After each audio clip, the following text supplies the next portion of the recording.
Alright, magandang hapon po sa inyong lahat mga kababayan. Batang Maynila Toys, update lang po tayo. Dito sa kasong isinampa ni Bossing Vic Sotto laban dito kay Akla. Ay, Akla tuloy. Kay Daryl Yap Yap Yap mga kababayan. So, ito yung kaso. Nako, yung kaso ito mga kababayan, 19 na counts ng cyber libel. Teka, tingnan ko lang dito sa aking kodiko mga kababayan. 19 na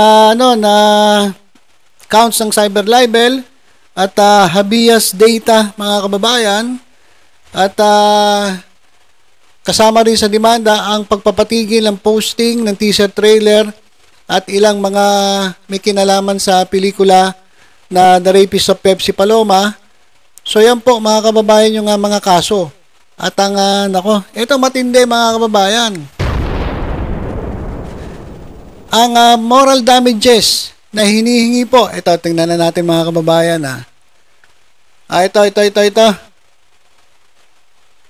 Okay. Kasama to dun sa dun sa complaint. Basahin natin. In this case, respondent, sino yung respondent? Si Yap Yap Yap.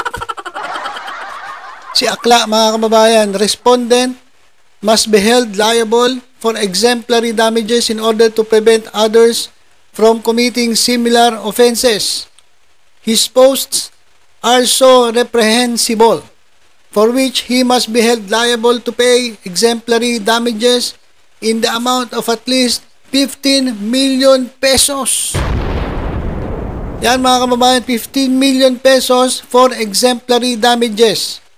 At hindi lang po yan, there's more. Meron pa yan mga kababayan. Ito naman. Due to the malicious and defamatory post made by the respondent. O sino yung respondent? Si Akla. Si Yap Yap Yap. I have been subjected and continue to be subjected to public ridicule. Si Vic Sotto na yung sasalita rito. Base kasi sa kanyang affidavit sa complaint, no? I have been subjected and continue to be subjected. Grabe, ito yung epekto nung ginawa na ito ng Tolongis na Daryl Yap to public ridicule and contempt. The social humiliation have caused me to suffer mental anguish and serious anxiety due to my tarnished reputation and destroyed credibility. As such, respondents should be made liable to pay moral damages in the amount of at least 20 million pesos. So, 15 million exemplary damages plus 20 million para sa moral damages. So, total po, 35 million pesos, mga kababayan. Ngayon, may mga nagsasabi, pinagkakapirahan lang daw ni Bossing Vic Sotto itong kaso niya kay Daryl Yap. Alam niyo mga kababayan, pinaliwanag mismo yan ni Attorney Buko, hindi po mahalaga kay Bossing Vic Sotto ang pera. Napakayaman na po yan mga kababayan bilyonaryo na po yan, napakayaman yan. Kailan pa nagsimula? Ilang years na sila sa showbiz, magpi-50 years na sila sa Itbulaga. So sa tinagal-nigal nila sa industriya, ang dami na po nilang pera. So itong 20 million plus 15 million, 35 million, ito po ay ayon kay Atty. Buko, sila na po ang naglagay ng amount. Kasi hindi naman yan ni-request si Bossing Vic Sotto, hindi po kasi hindi mahalaga. Ang mahalaga kay Bossing Vic Sotto ay matigil itong katarantaduhan mga kababayan. Neto ni Yap Yap Yap, neto ni Akla, na manira at sirain ang kanyang pangalan. Kasi sobra-sobra na ang ginagawa na itong bakla ito. Neto ni Daryl Yap. At okay lang kung sa kanya, sa sarili niya, kaya niya Pero mga kababayan, ang talagang nag-trigger dito ay yung nangyari na pati pamilya niya nadadamay. Si Tali, mga kababayan, ay nabubuli na sa eskwelahan. Si Pauline Luna, asawa ni Bossing Vic, nakakatanggap ng iba't ibang klaseng comment, mga malicious comments, rape comments, yan po sa kanyang social media.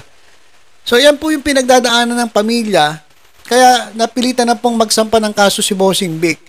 At yung pera na ito na mga damages, hindi na po si Bossing ang nagano niyan, naglagay niyan. Ang itong law firm nila Attorney Buko ang naglagay ng amount. Mamaya papakinggan natin yung kanyang interview dito po kay Nanay Christy Permin, diyan po sa Christy Per Minute. So yan po. So 15 million plus 20 million, 35 million pesos ang damages. And there's more. Hindi pa po nagtatapos diyan mga kababayan. Yung kanyang pelikula. Okay, ito. Pakita ko na rin sa inyo mga kababayan. Okay. Kanina pa lang po nila final yung kaso, pero kinatigan na agad ng korte. Kaya patay ka talaga, Daryl Yap. Mismo ang korte ay mukhang pumapabor sa kanila kasi kitang-kita kasi ginawa mo. Tangat. Bobo ka kasi. Masyado ka kasing mayabang. Kala mo kaya mo gawin lahat. Masyado kang nakasandal doon sa mga taong nasa likod mo. Na alam namin kung sino eh. Kaya ang lakas ng loob mo maggaganyan, hindi mo na iniintindi yung ethics, wala kang respeto. Kaya nga ikaw director ka pero ngayon lang talaga ako nakakita ng director na ganito. Na walang pakialam kung may matatapakan siya. Hindi ganoon ang talagang director. Kaya wala kang award eh. Kaya hindi ka sumisikat eh. Sa totoo lang. Masyadong mataas ang lipad mo, pero bobo ka na. Pero kaya hindi ka nag-iisip eh. Puro kayabang eh. Ito. Ang ginawa ng korte. Korte, pinatigil si Daryl Yap sa pagpo-post ukol sa Pepsi Paloma. Writ of habeas data, aprobado sa reklamo ni Vic Soto. Yung request nila, writ of habeas data, approve agad dyan sa korte. Nagdesisyon ng korte na bigyan ng pansamantalang proteksyon ng TV host actor na si Vic Soto laban sa patuloy na pagpo-post ng direktor na si Daryl Yap ukol sa pelikulang The Rapist of Pepsi Paloma. Sa ilalim ng writ of habeas data na inaprobahan ng korte, pinatitigil muna ang paglalabas ng teaser video. Diyan po nagsimula lahat yan eh. Pwede ka naman gumawa ng teaser eh. Kaso ang teaser mo, talagang ibang klase ka talaga eh. Mapanirang tao ka eh. Bastos ka eh. Wala kang respeto eh. Yung teaser video na yan eh. Wala naman pakialam si Bossing doon sa pelikula eh. Kahit pa sabihin mo ganyan-ganyan na magpalabas ka ng pelikula tungkol kay Paloma, wala namang napatunayan na sila may kagawa ng binibintang napakatagal na. Ito po ay tinatawag nilang urban legend eh. Kasi ang tagal na nito, 40 years na mahigit ang nakalipas. Walang napatunayan, walang nakulong. So yan po ay urban legend, kwento-kwento, chismis lang. At tahas ang sinasabi ni Atty. Buko, itong kanilang kliyente ay hindi po ng rape ng kahit sino. Lalong-lalo na yung si Pepsi Paloma. So wala talaga siyang pakialam dun eh. Ang talagang problema lang ay yung teaser mo. Mapangsira eh. Yung teaser mo. Diyan ka talaga nayari. Tanga-tanga ka kasi, hindi ka nag-iisip. Akala mo, kaya mong gawin lahat. Pinapatigil muna ang paglalabas ng teaser video, pati promo materials, at anumang may kaugnayan sa pelikula. Di ganyan ka ngayon. Tahimik ka ngayon. Magnangawa ka dyan sa social media mo. Pero pagdating sa may kinalaman sa pelikula, wala. Wala, supalpal ka, Daryl Yap. Para sa kaalaman ng lahat, babasahin ko na rin ito mga kababayan. Ito para alam natin. Kasi, okay. Yan, naka-highlight po. Ang writ of habeas data ay isang legal na remedyo na layuning protektahan ng karapatan ng isang tao laban sa hindi makatwirang gamit o paggamit o paglabas ng pribadong impormasyon. Sa kasong ito, ginamit ito ni Vic Soto upang pigilan si Yap na patuloy na paggamit ng pangalan at pagkakilanlan ng host actor sa promosyon ng pelikula. Ito kasi si Daryl Yap. Alam nyo, gumagamit siya ng ibang pangalan eh. Naninira siya ng tao tumatapak siya sa pangalan ng ibang tao para umangat siya. Ganyan po ang ugali niyan. Ewan ko yung mga bilib na bilib, mga bopers yung mga bilib dito eh. Ugaling DDS talaga eh. Ganyan po yan eh, sila eh. Ha? Tatapak ka ng tao para umangat ka. Ganyan po yan, si Akla. Oh, ayon po kay Tony Buco de la Cruz. Ito, highlight ulit natin. Ayon po kay Tony Buco de la Cruz, abogado ni Soto, titigil po muna lahat ng postings, teaser videos, promo materials na nabagyan pagpapalabas ng pelikula. Pinapasagot rin siya sa aming reklamo. Oh. Pati pagpapalabas ng pelikula, hindi naman talaga lalabas siya. Sigurado ka ba, Daryl Yap, na mapapalabas sa sinihan yan? Ha?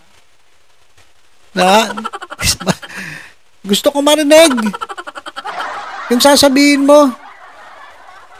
Sabi ko sa'yo, malabo pa sa sabaw ng pusit na mailabas yan, ma-exhibit yan sa sinihan.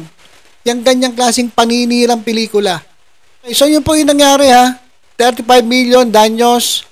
Pinahihinto ngayon lahat ng post, lahat ng promotion sa pelikula. At hindi pwedeng ipalabas ang pelikula.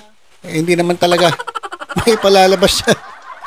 Malabong maipalabas yan sa sinihan. At ano pa?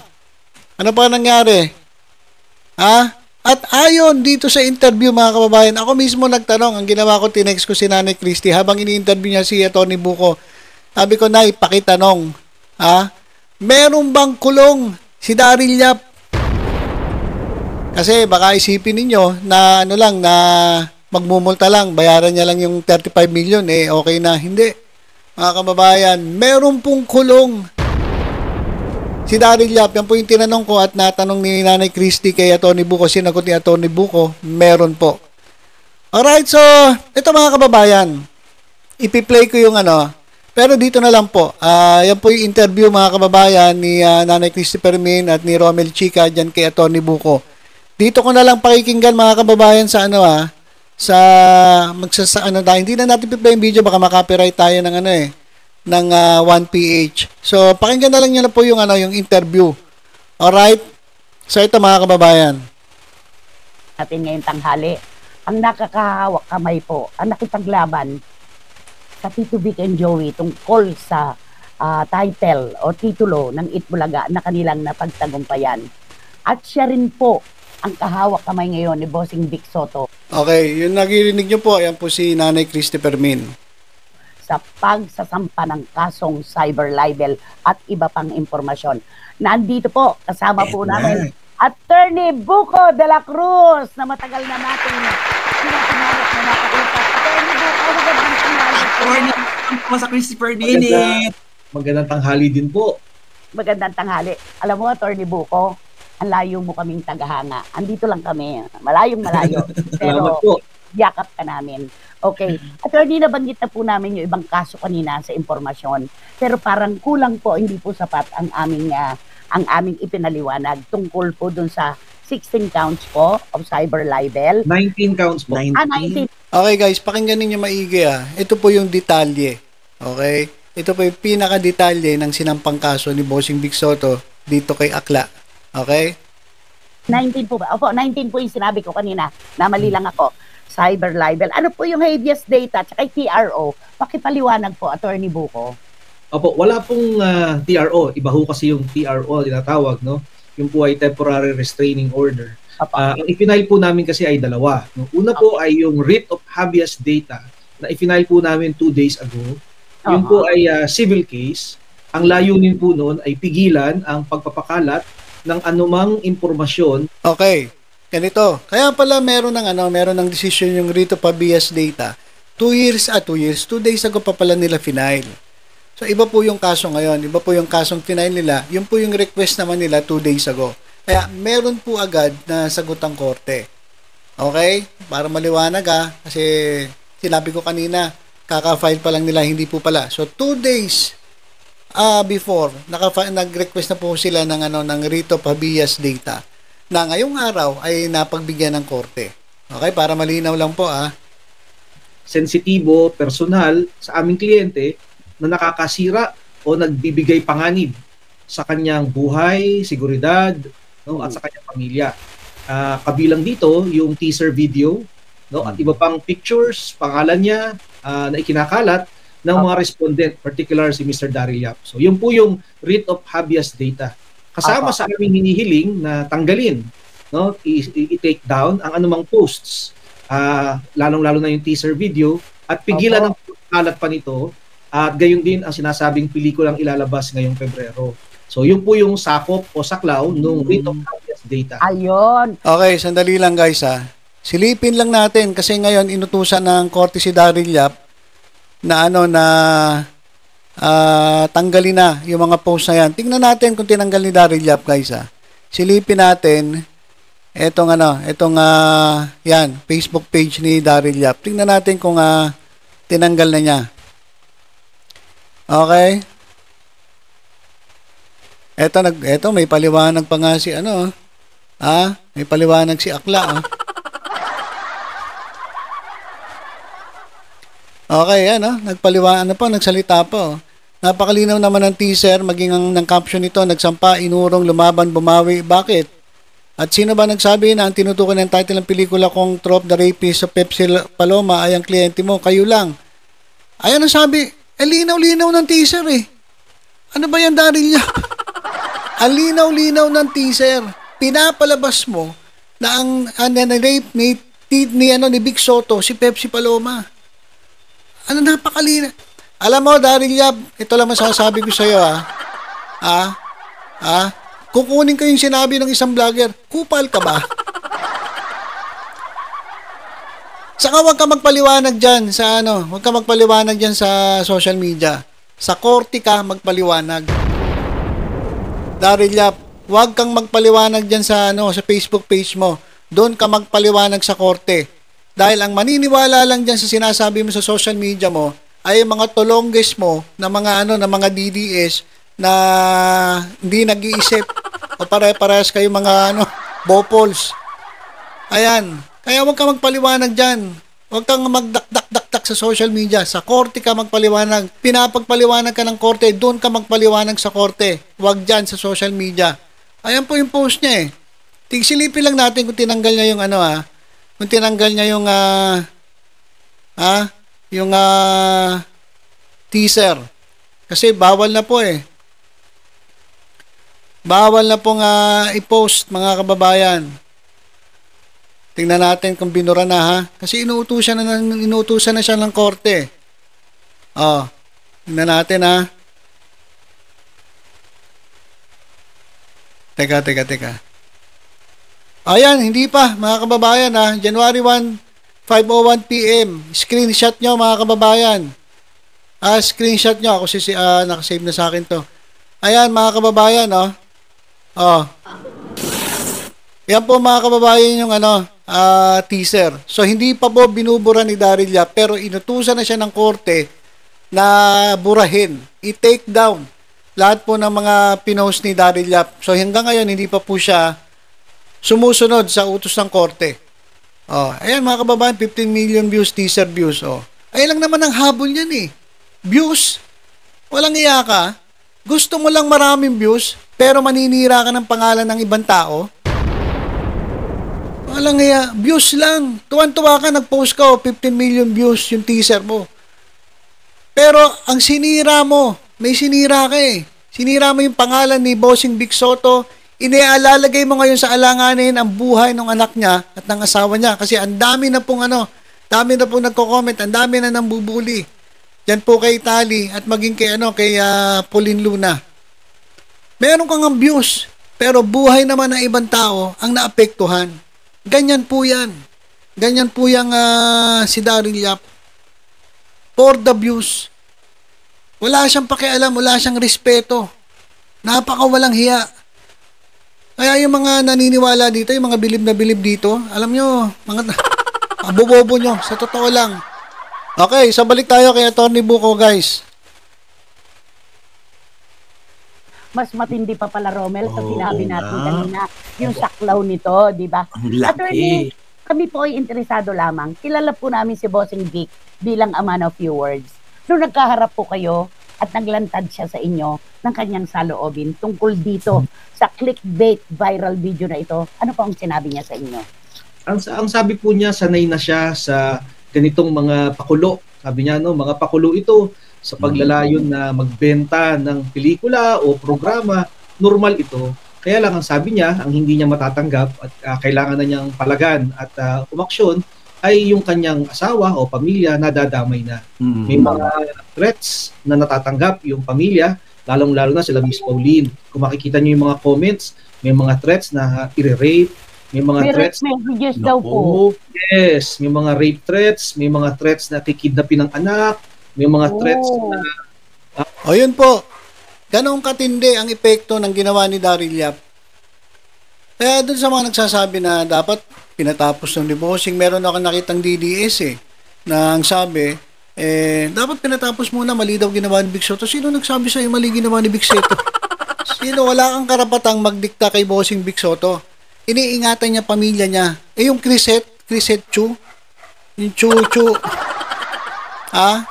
Sabi niya, mali daw ginawa, dapat daw hinayaan lang kasi nga daw, baka naman sa dulo bobo rin yun Nagmamagaling yung isang DD shit na yun, pero bobo rin pala.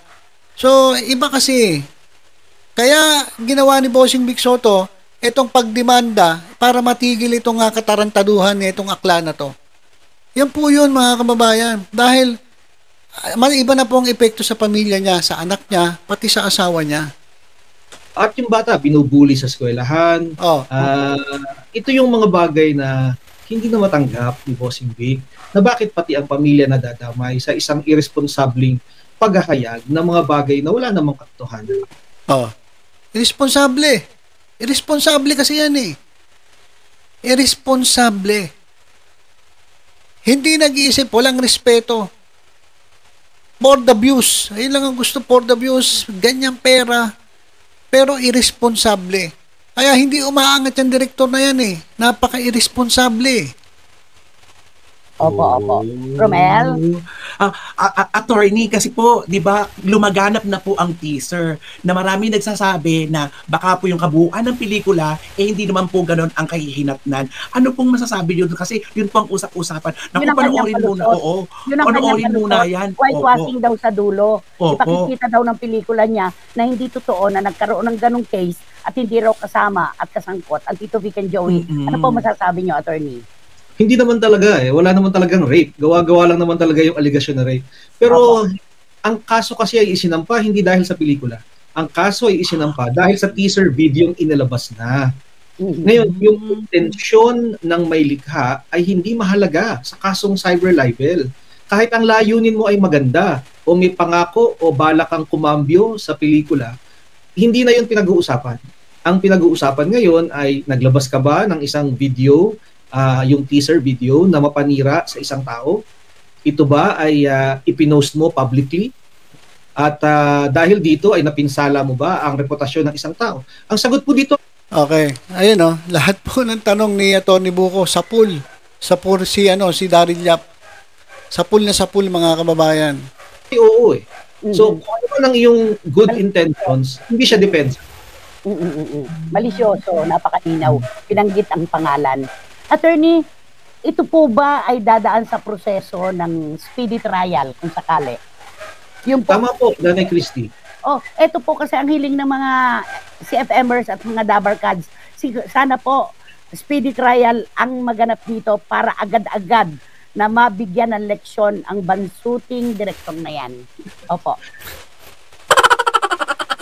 Bansuting director. Ay, Daryl Yap. Bansuting director. Tama po, Nanay Christy. Ang proseso po natin ay unang-una, bibigyan po siya ng pagkakataong sumagot doon sa kasong kriminal. Doon sa civil case po, lumabas na ang order today. Nako. Criminal case. Ibig sabihin yan, may kulong. Handa mo na yung mo. Maganda-handa ka na, Daryl Yap. Inisyu na po ng korte ang writ of habeas data. So, kinatitan po ng korte yung aming i-final na petisyon Mabilis po 'yun, mas mabilis pa ho sa TRO kasi 'yon, no? At Opo. binibigyan lamang siya ng 5 araw, no, para magpaliwanag. Opo. Dun sa final namin, no. At in the meantime ay pinagbabawalan na ang lahat po ng mga postings and sharings, pagkakalat ng anumang bagay na nakakasira sa privacy rights ng aming kliyente. Sa criminal case naman, kapafile pa lang today, bibigyan siya ng pagkakataong sumagot. Pagkatapos po niyang sumagot ay magdidesisyon ang piskal kung may probable cause o basihan. Kung may basihan, dadali ng piskal ang kaso sa hukuman. Yung kaso po ng pag nasa hukuman na, yung hukuman ang mag-i-issue ng warrant of arrest. Opo. Nako. Warrant of arrest. Umanda ka na, Daryl Yap. Kapag may probable cause, na sa tingin ko meron, mga kababayan, di ba? Sa tingin nyo rin meron, di ba? Ang korte po ang mag-i-issue ng warrant of arrest. Sarap siguro panoorin nun, no? Ang daming media, hinuhuli si Akla. Warrant of arrest, ini-issue. Hintayin namin yung balita na yun, ha? Naglabas na po ang korte ng warrant of arrest. Laban po kay Daryl Yap. Ayan, naku, sarap panoorin. Excited na kami. Excited na ba kayo? Warrant of arrest para kay Daryl Yap. Abangan natin yan, mga kababayan. Dako sa 19 kaya na ito, attorney. Ilan kaya ang papasok dito? 19 kaya o mababawasan ng kahit isa? Palagay nyo po. Palagay ko po matibay yung 19 kasi siya mismo ang umaamin na kanya yung posts at pinapanindigan niya na tatama ang kanyang ginagawa.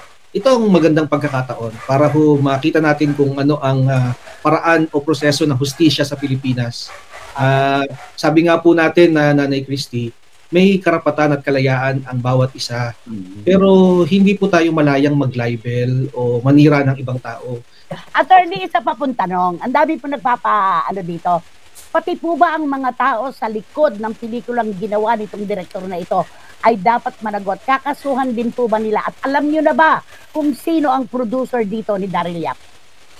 May mga impormasyon po kami, Nanay Christy, pero minabuti po namin na hindi na humuna pangalanan o bigyan ng pagkakataong sumikat pa.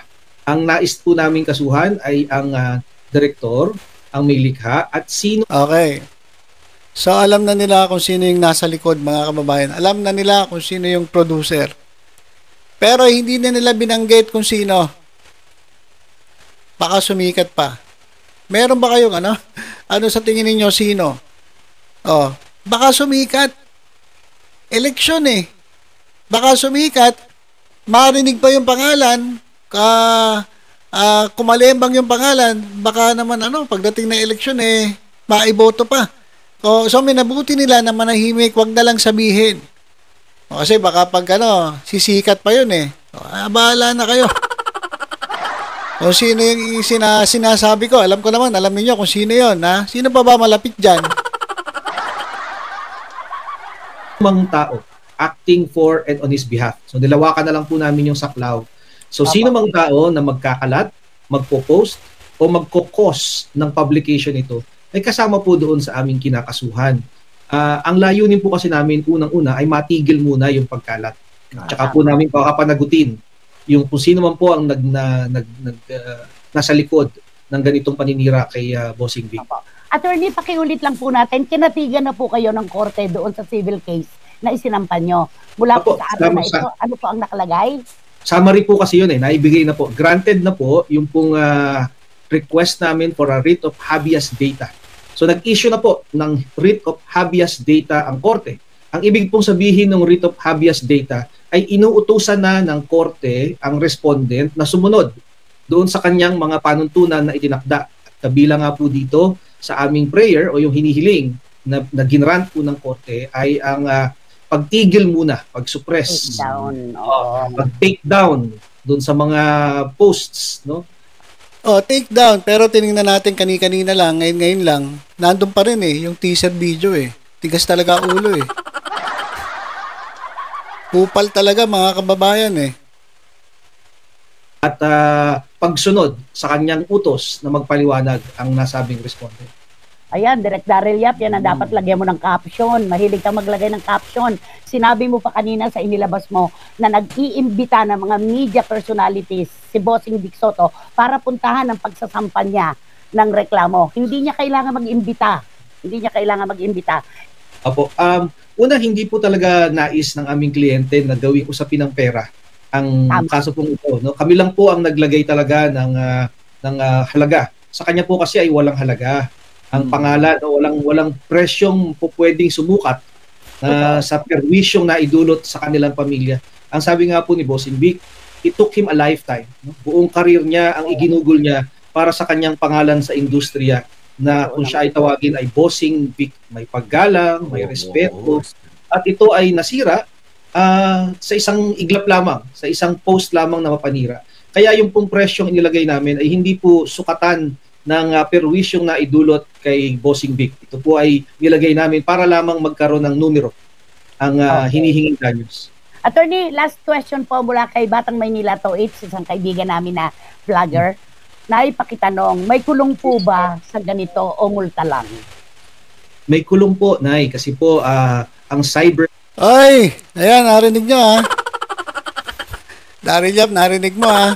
Tanong ko yan kay Atty. Buko. Atty, may kulong ba o multa lang? O sabi ni Atty. Buko, may kulong. May kulong ka. Sa liwanag ng ebidensya, maganda-handa ka na. Himas-himas na. Himas-himas na. Himas-himas rehas. Ayan, meron daw, may kulong daw. Sabi ni Atty. Buko. Libel po ay mas mataas ang parusa kaysa sa ordinaryong libel.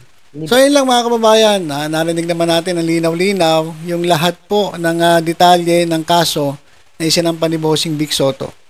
So yan. Narinig mo Daryl Yap ha? Mayroong kulong. Biruin nyo, magbabayad ka ng 35 million. Hindi pa mapapalabas yung pelikula mo na pinaghirapan mo, na gumastos na, ewan kung sino gumastos, sino nasa likod ng pelikula mo, tapos makukulong ka pa. Kawawang akla. Ayan, tingnan natin yung yabang mo, tingnan natin kung ano ang magagawa mo at nung nasa likod ng pelikula mo. Alam naman namin meron sa likod yan kaya ganyan kakatapang eh. Hindi pala. Ganyan kalakas ang loob mo. Hindi ka pala matapang. Duwag ka pala. At ang ginagawa mo ay sumasandal ka lang doon sa tao sa likod mo. Ay lang naman yun eh. Alright, so yun lang po muna mga kababayan ang ating update. Basta tutok-tutok lang po dito sa Batang Manila Toys sa iba pang mga balita. Ingat po tayong lahat. God bless po.